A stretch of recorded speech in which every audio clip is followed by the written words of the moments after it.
दुसरं आहे ना, हे ऑलवेज व्हर्टिकल पाहिजे, म्हणजे लिक्विड खाली गेलं पाहिजे, तरच ते हा पोर्शन निघायला पाहिजे. हा नाही ठीक आहे. हे इकडे आहे बघा काळ, हे हा नाही नाही या बाजूला आहे बघा, हे सगळं ते ब्रशनेच करावं लागेल. ते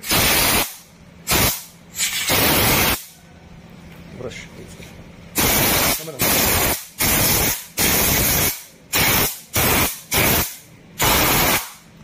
थांबा.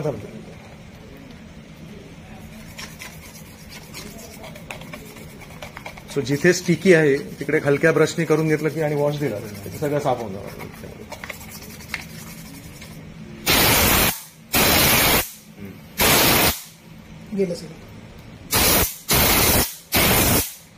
हे तरी ठीक आहे. कित्येक ठिकाणी असं जाड ऍडेझिव्ह सारखं चिकटलं असं, मग त्याला वेळ लागतो. मध्ये आपण बकायदा थांबून फॅन होतं, फॅन क्लीन होते.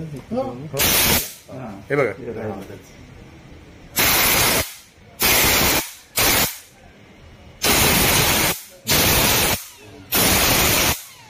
केवढं कचरा आहे बघा त्याच्यात.